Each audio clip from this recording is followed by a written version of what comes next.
The first dawnlight crept into the common room of the inn, casting a warm glow over the empty tables and chairs. Adur, Embergrove, the innkeeper, stirred the embers of the previous night's fire, his movements economical and practiced. The room was quiet, the only sound the soft crackle of the flames and the distant call of a bird outside. As Adur worked, a sense of calm settled over the space, a sense of routine and normalcy. But on the table, a book waited, its cover bearing Adur's name in fresh ink, like a message from an unknown sender. The air was crisp, with a hint of smoke and baking bread, and the shadows cast by the fire danced across the walls like dark living things. Adur's eyes strayed to the book, his curiosity piqued, as he wondered who could have left it there, and why. The silence was almost palpable, punctuated only by the occasional creak of the old wooden floorboards. As the sun rose higher, the light streaming through the windows illuminated the dust motes dancing in the air, like tiny golden sparks. The atmosphere was serene, the only sound the gentle hum of the inn, waiting to awaken from its slumber. Adur's eyes returned to the book again and again, his fascination growing with each passing moment.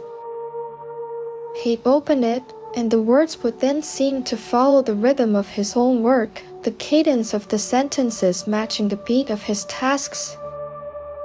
The book was old, its pages yellowed and crackling, but the words themselves seemed to shimmer with a newfound vitality.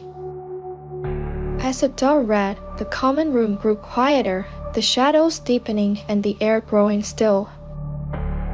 The fire crackled and spat, casting flickering shadows on the walls, and the wind outside whispered an unsettling melody.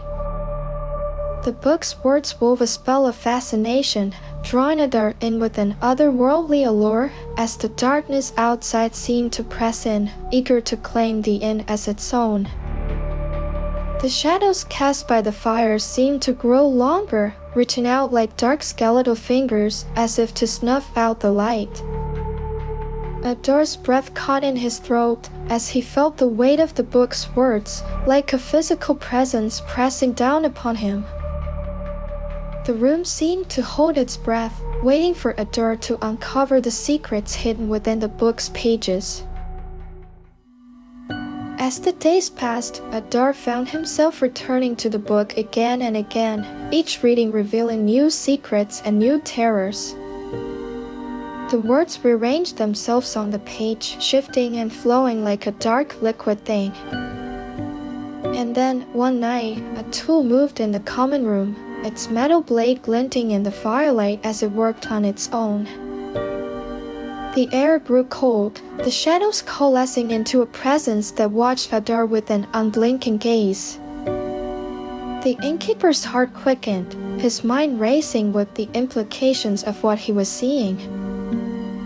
The book's rhythm had grown stronger, its words weaving a spell of inevitability as the darkness closed in, a living, breathing thing that seemed to pulse with a malevolent life.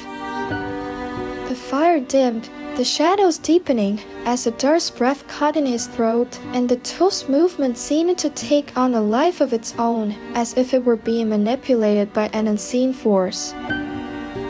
The room seemed to grow smaller, the walls closing in, as Adur felt the weight of the book's words bearing down upon him. The darkness seemed to seep into the room, like a chill, creeping into the very marrow of Adur's bones.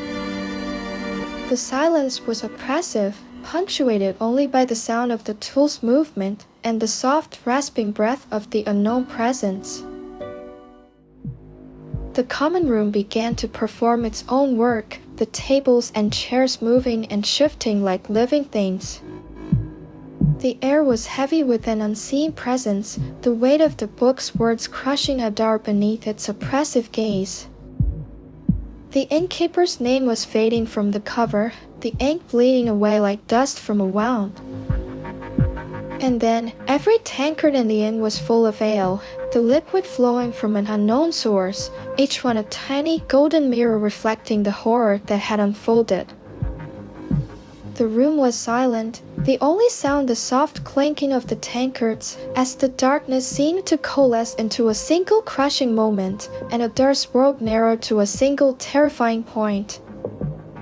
The shadows cast by the fire seemed to grow longer, reaching out like dark skeletal fingers, as if to snuff out the light. The air was thick with the smell of ale and smoke, and the sound of the tankard seemed to echo through the room, like a death knell. Adur's heart pounded in his chest as he felt the weight of the book's words bearing down upon him, like a physical force, crushing him beneath its oppressive gaze. The common room was silent, the work continuing on its own, the tables and chairs moving in a slow, mournful dance. Hannah Embergrove, a villager, stood in the doorway, her eyes fixed on the book, now lying open on the table. Her hand reached out, hesitant, as if drawn by an unseen force. The silence was oppressive, the weight of the unknown crushing, as Hannah's fingers touched the page, starting to read. The darkness seemed to wait, patient and unblinking, as the cycle began anew, and the horror that had consumed Adur seemed to stir, eager to claim its next victim. The room seemed to hold its breath, waiting for Hannah to uncover the secrets hidden within the book's pages, as the shadows cast by the fire seemed to grow longer, reaching out like dark skeletal fingers to snuff out the light. The air was thick with the smell of smoke and baking bread, and the sound of the pages turning seemed to echo through the room, like a whispered promise of terror to come.